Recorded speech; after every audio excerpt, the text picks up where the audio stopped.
O que é a compra de um carro, o aluguel de uma casa, o empréstimo no banco ou até mesmo a instalação de aplicativo têm em comum? Grande parte deles são feitos através de contratos. Atualmente, utilizamos contratos para oficializar serviços, compras e qualquer coisa que envolva duas ou mais partes para a realização de algo.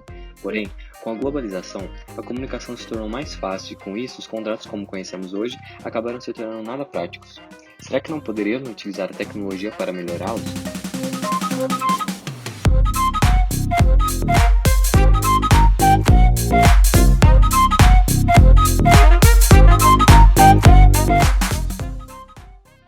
Os contratos são uma das formas que temos para garantir nossos direitos em relação a compras e serviços. Porém, a distância entre as partes é diretamente proporcional com a dificuldade em firmá-los.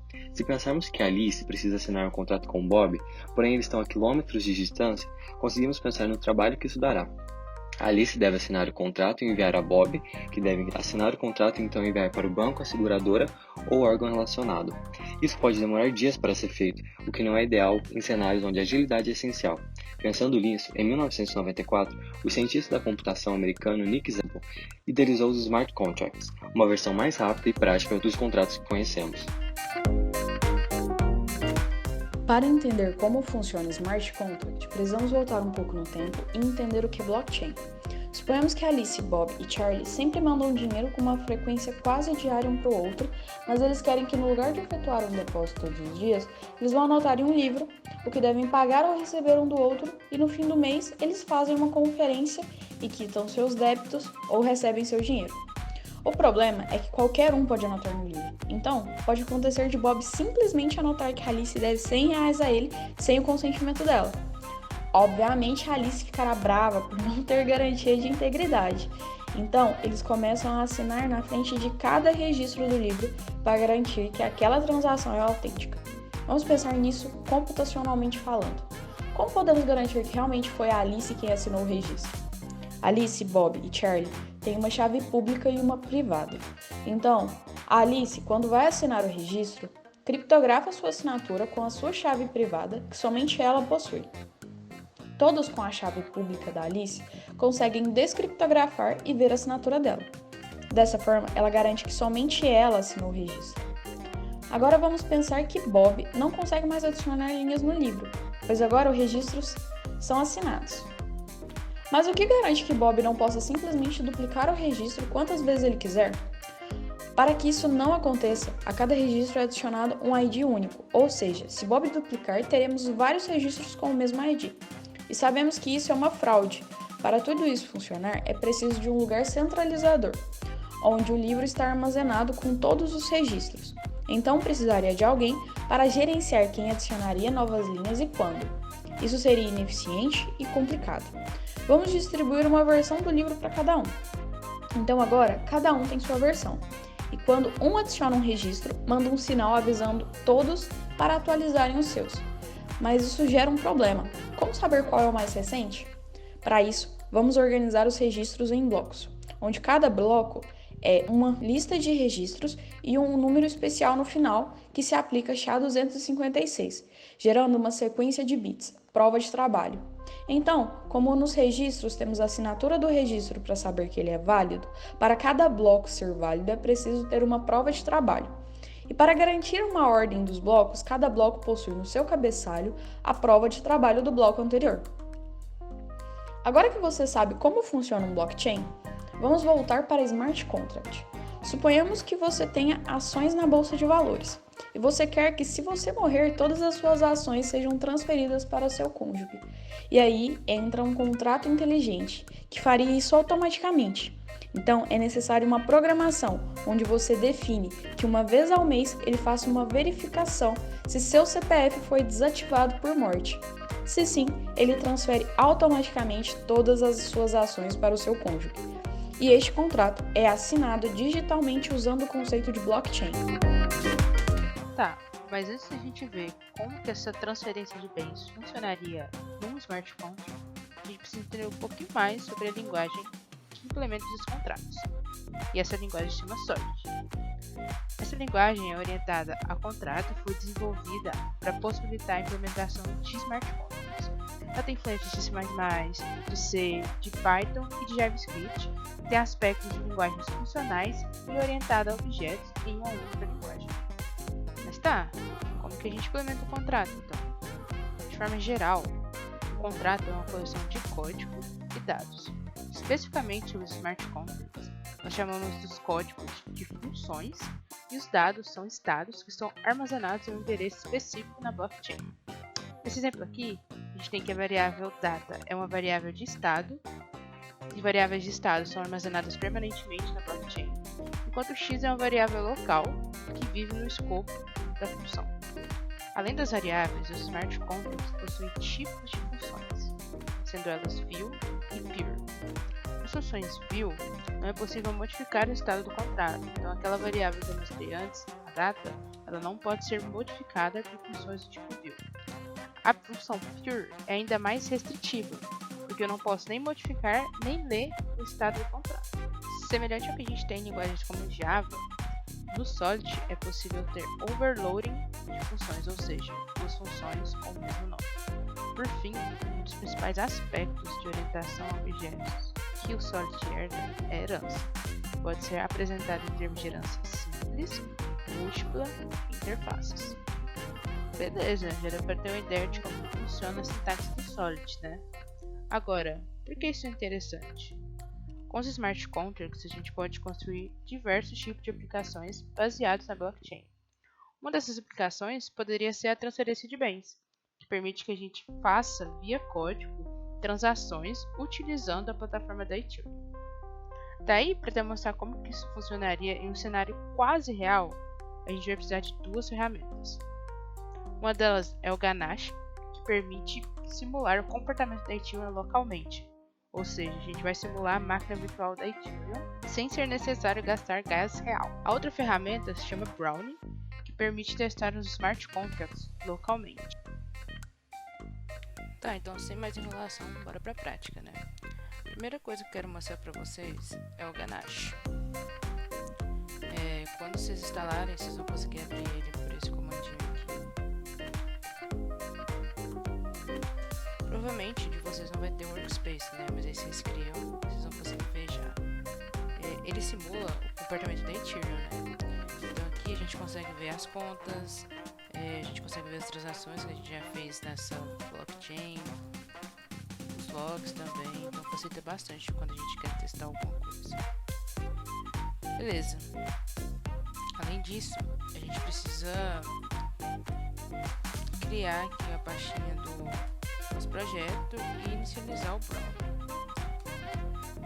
Quando a gente inicializar o Brownie, a gente vai ter essa estrutura aqui de diretórios. O que é relevante pra gente é essa parte de contratos e essa parte de scripts aqui. O contrato é onde eu vou colocar o contrato do Solid.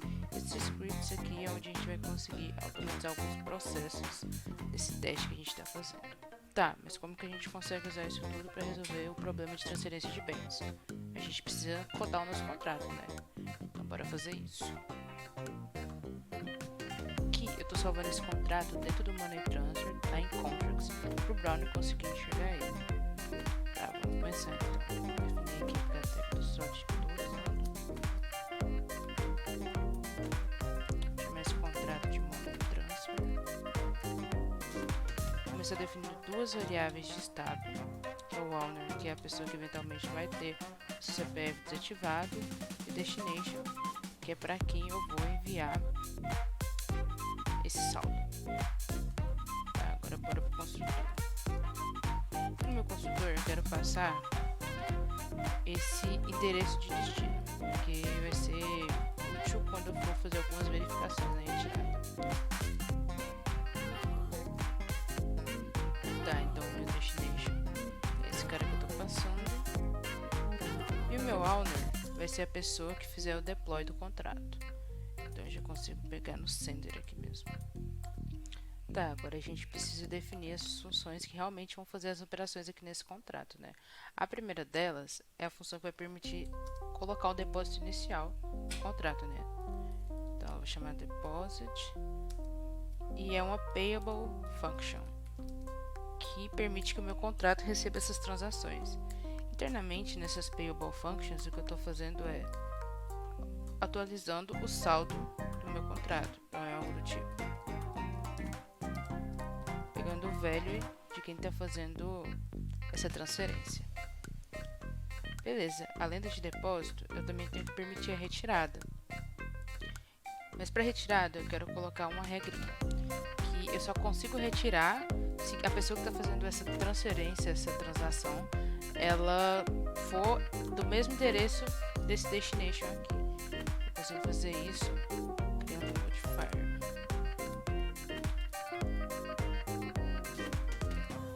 Daí eu faço essa verificação, né?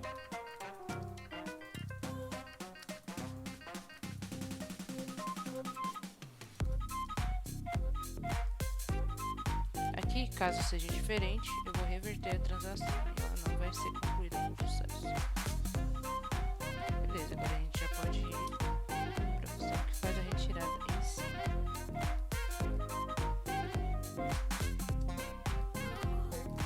Aí eu coloco meu multiplier aqui.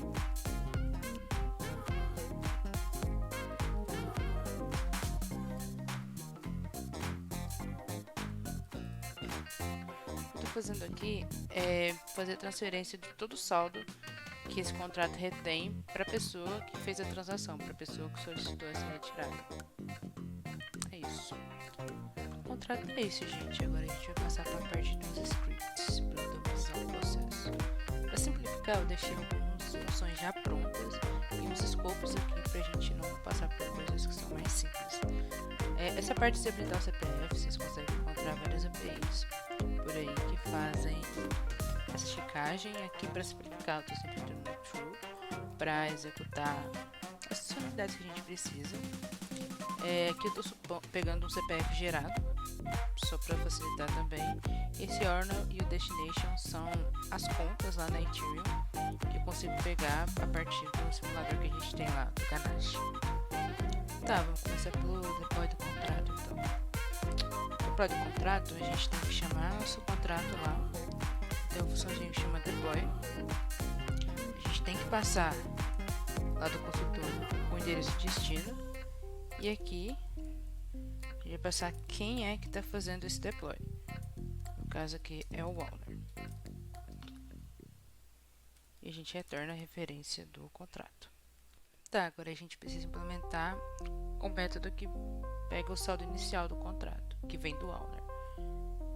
Então, chamar aquela função de depósito e vai passar o owner e o value que a gente está pegando, que é o balance. Faltando só de retirada agora, né? Ela é bem semelhante à que faz o depósito, só que com destination.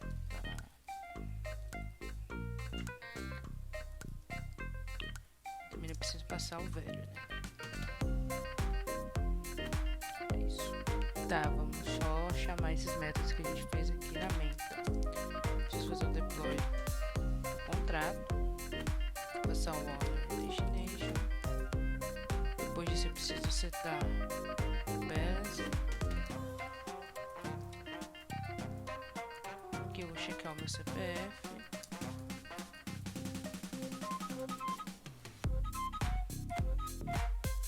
Se for, eu faço a retirada.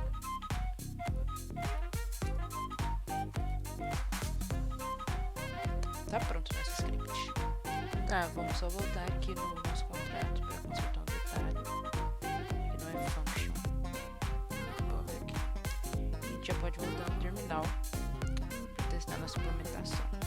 A gente faz isso compilando com o Brown. Beleza, compilou, deu certo. Tá, pra gente conseguir testar agora, a gente precisa criar uma rede que conecta o Brownie com o Ganache. A gente faz isso usando esse comandinho aqui. Criar no development, chamar de money transfer. Meu host vai ser o local mesmo. Importante notar que tem que usar HTTP, tá? Se a gente usar HTTPS, vai retornar um erro. Essa porta aqui é a do Ganache. Conforme o client que eu estou usando. Beleza, criou.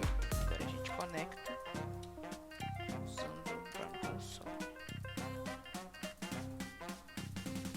tudo der certo, ele vai abrir um terminalzinho muito parecido com o do Python. Aí deu certo. A gente só precisa rodar o script que a gente fez. Chama execution. Então eu dou esse run, faço o nome dele. Beleza, deu tudo certo. Vamos lá no Granage para conferir. Criou as transações, criação do contrato e as chamadas que a gente fez, tudo certinho. Então galera, era isso que eu tinha para mostrar para vocês. Espero que vocês tenham curtido. E agora a gente vai falar um pouquinho sobre as vulnerabilidades encontradas em smart contracts. Agora que a gente já falou um pouco de blockchain e smart contracts, a gente já pode explorar as possíveis falhas de segurança e como qualquer erro no contrato pode causar milhões de prejuízos. Então, quando a gente fala de falha de segurança, todo mundo automaticamente já pensa em hack, invasão de sistemas, roubo de dados e por aí vai. Mas com smart contracts essa situação é um pouco diferente, porque o próprio uso da blockchain ela já garante a segurança e a integridade dos dados, mesmo que os dados sejam públicos. Então, aqui as falhas de segurança, na maioria das vezes, vêm de erro dos programadores. E é por isso que antes de fazer um deploy de um contrato, o código ele é revisado e auditado 10 mil vezes mais do que se fosse um outro código qualquer. Até porque não é possível editar um contrato depois do deploy ter sido feito. Então ele vai estar lá para sempre e vai continuar rodando para sempre. Você não pode editar ele. Então um dos maiores prejuízos já vistos no Ethereum, ele aconteceu por um problema chamado de reentrância. Então só para complementar o que foi dito anteriormente, toda chamada de função ou criação de contrato, ele vai gastar uma quantidade de gás. Esse gás é uma quantidade de Ether e cada transação ele vai ter um limite desse gás para você controlar o gasto que você vai usar em cada transação e criação. Tá. Então voltando ao problema, com esse gás as pessoas conseguiram achar um jeito de explorar esses contratos com a reentrância. E aí vamos dar um exemplo. Nesse exemplo aqui, eu tenho dois contratos, o contrato vulnerável e o contrato malicioso.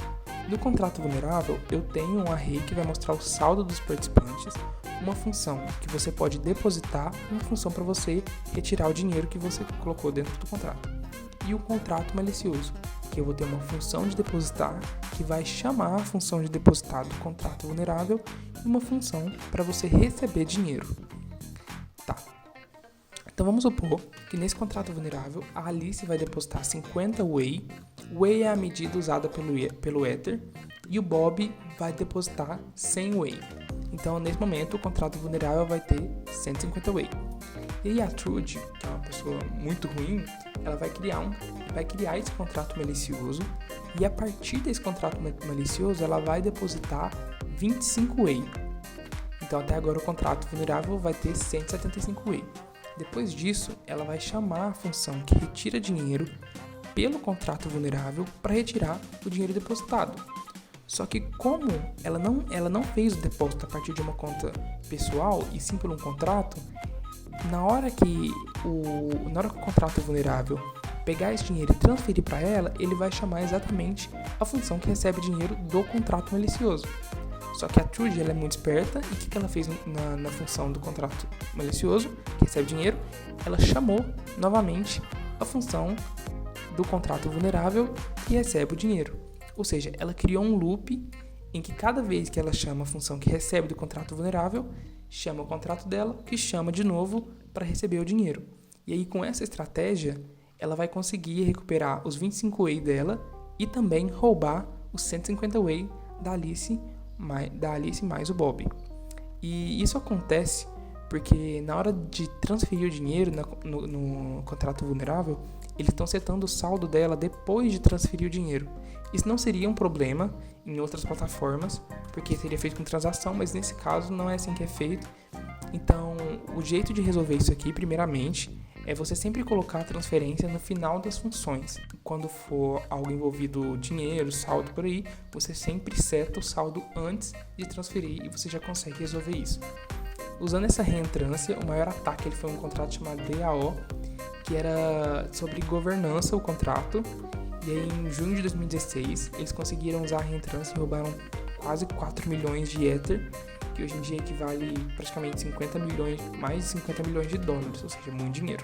E outra vulnerabilidade desses smart contracts, é a dependência de uma coisa chamada timestamp do bloco. Esse timestamp do bloco é a medida em segundos, se eu não me engano, desde 1960, que se passou até hoje em dia. E aí o problema em si desse timestamp é que os mineradores que pegam esses blocos, eles podem modificar esse timestamp como bem eles quiserem. Então, eles podem colocar o timestamp que eles quiserem. Só que se eles mudarem muito esse tempo, esse timestamp, os outros mineradores, como isso tudo está numa rede, eles não vão aceitar isso, porque eles vão ver que ele está tentando modificar algo. Mas se ele modificar somente alguns segundos, eles vão deixar isso passar, porque aí pode ser alguma coisa de interferência de rede. Então aí eles vão deixar passar e alguns segundos já podem fazer um estrago muito grande. Então, por exemplo, nesse contrato de roleta, ele foi implementada uma roleta com chance de acerto em 10%, onde só pode ser feita uma aposta por bloco. Nesse caso, se a aposta for feita quando o bloco minerado for divisível por 10, então a pessoa ganha todo o dinheiro apostado. E aí a pessoa aposta 10 Ether, e se o bloco for divisível por 10, ela ganha tudo. Se não, o dinheiro continua no contrato. Obviamente, o problema dos mineradores, como eles podem alterar o timestamp do bloco, o que eles faziam é fazer uma aposta e escolher justamente um bloco que era divisível por 10, ou seja, eles só davam um contrato e sempre recebiam o valor da roleta. E aí o recomendado nesse caso é você não depender desse bloco timestamp em decisões que sejam envolvidas se uma pessoa X vai ganhar ou não alguma coisa. E se você tiver que usar o timestamp, porque tem vezes que você necessita do tempo, você sempre usar um outro método de verificação junto, que também existe prontos e vários na internet. E aí um dos ataques de timestamp foi feito em um contrato chamado Governmental, que é justamente de jogo também, que as pessoas fizeram isso e foram roubando diversas vezes esse contrato. Agora, uma outra vulnerabilidade bastante conhecida é o overflow e o underflow, porque na linguagem Solidity, os valores inteiros eles variam de 8 bits até 250 bits. Então você tem um valor máximo de 2 elevado a 255 menos 1 de valor para essas variáveis. E a insegurança ocorre quando o número ele atinge o seu limite. Se um valor atingir o valor máximo dele, que é 2 elevado a 256, esse valor ele volta para zero, que é um overflow. Enquanto que se o valor ele for menor que zero, ou seja, se ele for menos 1, ele vai voltar para o valor máximo dele, que é 2 elevado a 255 menos 1. Ou seja, isso é bastante perigoso e a gente consegue ver nesse contrato o quão perigoso é isso. Porque se alguém chamar essa função de transferir e passar um valor negativo, pode causar um underflow, fazer, por exemplo, que um saldo de um participante qualquer seja 2 elevado a 255 menos 1. Ou seja, acabar com o contrato. E aí o correto nesse meio é você utilizar uma biblioteca feita por um projeto chamado OpenZeppelin, que é um projeto público, chamada SafeMath, que ela realiza todas as operações matemáticas e ela trata todos os overflows e todos os underflows. Então isso já é tipo um padrão, todo mundo usa e é o jeito correto hoje em dia. E aí um ataque que foi usado nisso é um ataque que foi feito pelos usuários do 4chan e eles conseguiram roubar 833 Ether por meio desses ataques de overflow e underflow. Bom, agora que você já tem uma ideia do que são, como funcionam e já viu até alguns exemplos de smart contracts e também de suas vulnerabilidades com resolvê-las, se você tivesse interessado, é só pesquisar um pouco mais, entrar nesse mundo de blockchain e se tornar um desenvolvedor da blockchain.